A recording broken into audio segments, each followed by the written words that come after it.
Well, here's an undisputed classic. The bungling empire has stolen a huge cache of gold from its rightful owners, and your mission is to infiltrate its treasury and recapture it.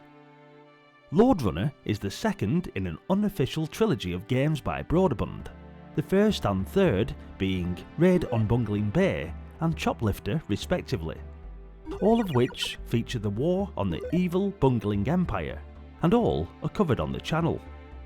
Broderbund's Lode Runner did not invent the run and jump genre, and this game borrows heavily from Apple Panic, which came out originally on the Apple II.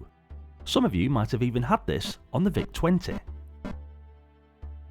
But no, it doesn't start there, as these derivatives were also based on the arcade game Space Panic, which came out in 1980.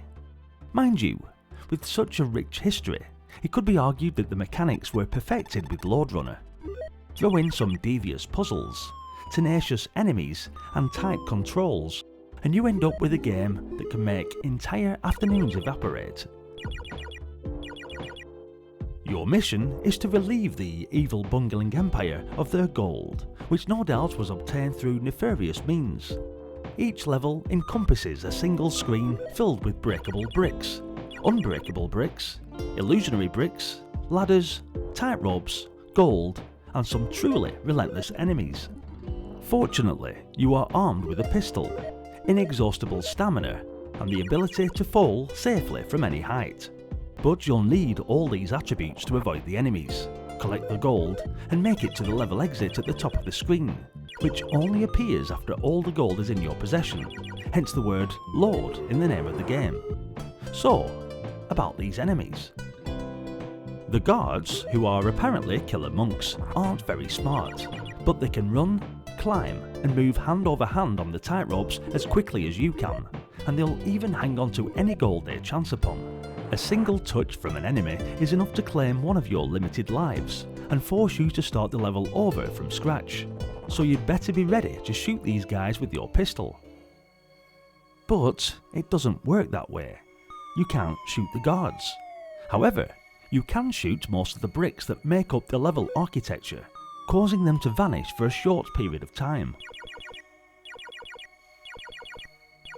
A guard will run blindly into any pit you create, and when the pit automatically fills in, shortly thereafter, the guard is killed and respawns back at its original position. The guards are able to free themselves from a pit before it closes in on them though, so you have to time it right.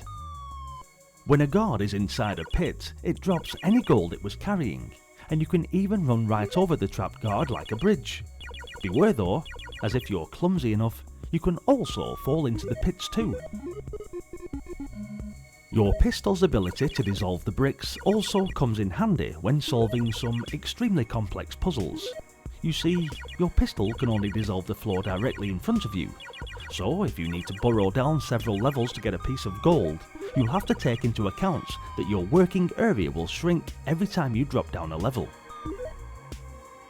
This can lead to some seriously hairy moments, as you frantically dig your way down just ahead of a batch of reforming bricks.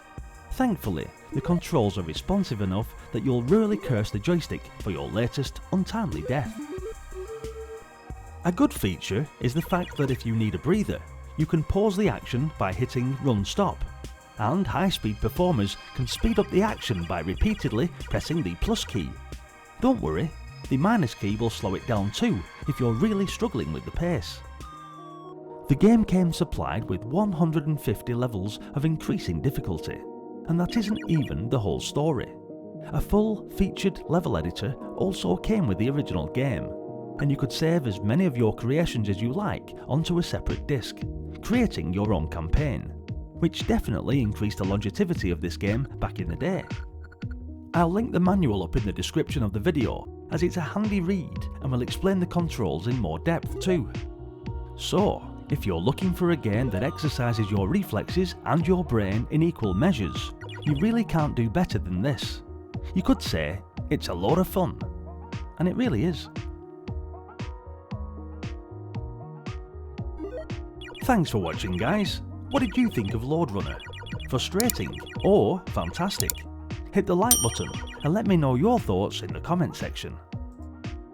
Also, if you are enjoying the nostalgia from these Commodore classics, then please don't forget to subscribe to the channel and follow me on this epic journey revisiting more games we played back when we were kids. As always, your continued support is gratefully appreciated, and hopefully I'll see you all in the next video.